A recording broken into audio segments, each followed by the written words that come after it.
Well, it's 12:01. Good afternoon, everybody. um, Silver continuing on its plunge, and I mean plunge. Wasn't that long ago. Silver had touched 19 for a while one day, and now uh, it's it's 12:18. It was this morning. Oh my God, I have no idea where it's headed. But the interesting thing is, a lot of if you go to APMEX and a lot of these other channels, the good numismatic stuff is held right where it did when silver was 19 bucks. So there's hope for the collectibles. Those that are just holding on to silver for weight are going to have to wait, I think, a couple of years before it gets back to where it should be. And I put that stuff up just it's better looking than I am. And my banana remind me to eat my banana today. But anyway, I was upstairs the other night and I thought, oh, that's a good time to get some of my rants over with. So I thought, well, let me make a list of the people that I like and the people that I dislike. And I am sorry to say that I filled, I had two columns. I filled the whole column up with dislikes. And I only had three people on my like side, which probably isn't unusual for me, but I thought, why do I dislike these people? And I'm just going to run down, and I wish you would too, uh, list your like people and your dislikes, and maybe we can get a conversation going. But these are in no particular order. I won't even begin to talk about Trump. We'll leave that for another time. But then here we are. When I flip through the channels during the day to watch something, because I can't do much. Uh, One person that annoys me to no end is Sharon Osbourne. Now here's a no-wit twit bitch that is famous because she spread her legs for the ugliest guy in rock and roll. And she created a couple of the ugliest kids, and those kids are out there making a living off of Ozzy Osbourne's name. And I'm telling you, uh, this she comes on there like some dilettante, like some educated uh, whatever, but she certainly isn't. And people listen to her like she has something to say. Well, everybody has something to say. But when you look at Ozzy now or way back, he's one ugly fuck. And she must have been one gold digger to spread her legs and let that thing in.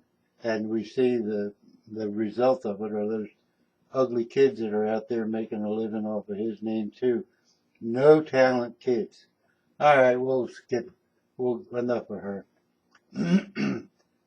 Al Sharpton. Now there's you talk about lawyers following ambulances. Al Sharpton will show up any place any black person has any complaint, no matter how small, and he'll blow it up into some outrageous uh, anti-human debacle. I I love MSNBC, but now they went and gave him a show of his own, and whenever he appears on the panel, I just turn the fucking channel. Jesse Jackson. Now Jesse Jackson just happened to have been with Dr. King when he was assassinated, and that's his step up to never have to do anything.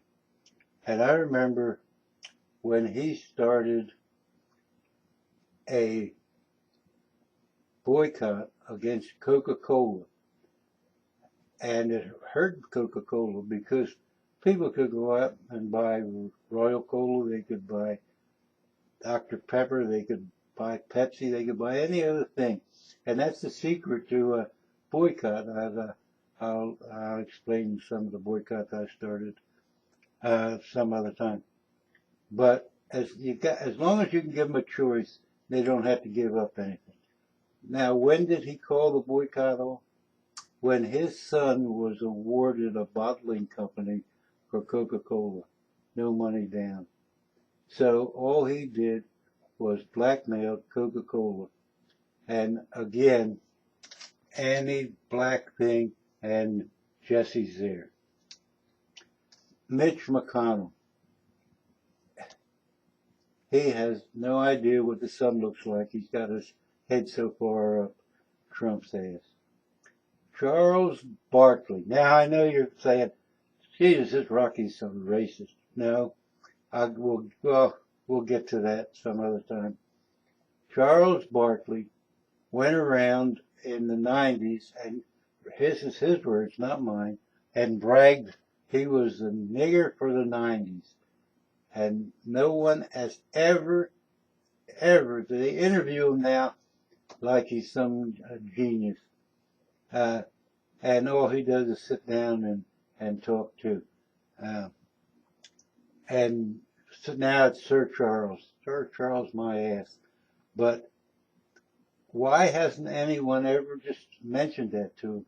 Said, don't you remember you were the nigger for the 90s? Have you changed any? Oh well. Janis Joplin. Now Janis Joplin came, my only experience with her was she came on the, well, I thought she hollered more than she sang. But she came on the University of Miami one night to give a concert, and they set a stage up on the soccer field, and it was, I will say, brisk for Miami, but it wasn't really cold. And she was hired to sing a minimum of 45 minutes. She come on, got halfway through one song, had a bottle of Tennessee in her hand, and said, it's too fucking cold out here, and left. Well, fortunately, the people that decide how to spend the student activity fee held her to her contract and didn't pay the bitch a nickel. Joan Baez. Now, there probably was never a nicer voice than Joan Baez. And she was to sing in a stadium that the University of Miami Students Activity Fee paid to rent. And she come on, and they always do interviews with the student paper and all, which I was on the editorial part of it for a while. And they always do this interview first. And she said that it's going to be, they're going to open the doors and it's going to be a free concert. Well, the student activity fee paid to rent that stadium. We're going to pay her and pay security and pay everything else. And she said, no, it's going to be a free concert. We're going to open the door. So then I popped up and asked her, if you think so much of giving a free concert, why don't you go down to Liberty City, stand on the corner and start fucking singing? Oh, now everybody's looking at me and hollering, sit down, Rocky, shut up, you're going to cause a whole bunch of trouble here. And I said, I'm not causing any trouble. If she wants to sing to the masses, let her go down, sing to the masses. It's not important. She probably has enough money. She can afford to do it. But she's not going to sing to the masses on the student activity fee. So anyway, the stadium was closed. She sang to the students, and everybody had a good time. Andy Reid. Now everybody's, oh, Andy Reid, he's this, he's that, he's the greatest coach ever. Listen, Andy Reid, to me, a person who has no sympathy, has no connection with their own family, isn't a man. I don't care who the fucking coaches, how many teams he's coached to victory or whatever. But his one son, while he was coaching in Philly, committed suicide. Now that should have been, you think that's a big enough warning to him to take interest in his other two sons. And his other two sons were both arrested for selling drugs. Now, you say, well, that's not Andy's fault. I say, fuck yes, it's Andy's fault. The son bitch paid more attention to his family and less to football. He's a coach, not a fucking god. He certainly isn't a father. Arnold Palmer, the king. You say, what in the hell could I have against Arnold Palmer? And I'll tell you it's this. When I was 19, I waited on Arnold Palmer and 8 other golfers at the Camelback Inn. They come in for breakfast. The day he won the Phoenix Open for the 3rd year in a row, 1963. Sons of bitches, after they got up and left, not a nickel. Motherfuckers, not these golfers, 8 golfers, it's either 8 with Arnie or 8 counting Arnie in with the others. But not a one of them. They went out, and I know they didn't make the money in those days you make today. But that son of a bitch sure made a lot more money than I did that day. Fuck Arnie. Arnie King. King cheap bitch. Then we got Mark Zuckerberg. Here's a guy that would cheat his mother out of 2 shares of stock. Kelly Clarkson. If she isn't the biggest big mouth there ever was, and now she's got her own show. God, people are singing and she's up there.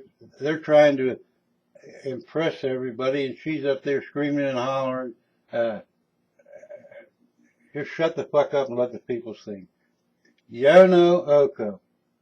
If there was ever a bitch that had no talent, it was Yono Oko. And her screaming literally killed the Beatles.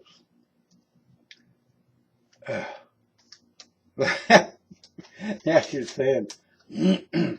Let me quick do it. Oh, maybe I'll leave it at that. And the ones I like, you're saying, oh, doesn't he like any black people? Doesn't he like any? Where's the women? Does he like any women? Ruth Bader Ginsburg. You talk about a hero, and we'll get into the like, who I like, and that Greta Thunberg, I guess, a 17-year-old that's from the Netherlands that's pushing save the environment. But we'll get into that another time. And then there's besides Arnold, there's Jack Nicholson,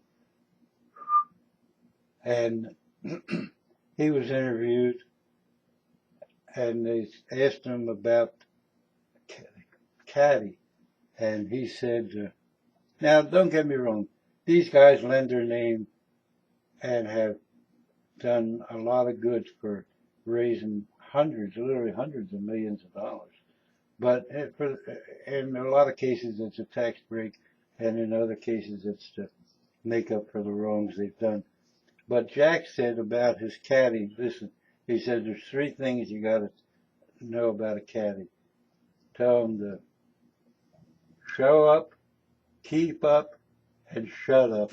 All right, please uh, leave a comment of the people you dislike. Now, as I said, I'll get to the Michael Phelps and the Roger Federers and the Rachel Maddows uh, and the Shawn Mendezes. I'll get to these people next time in my likes.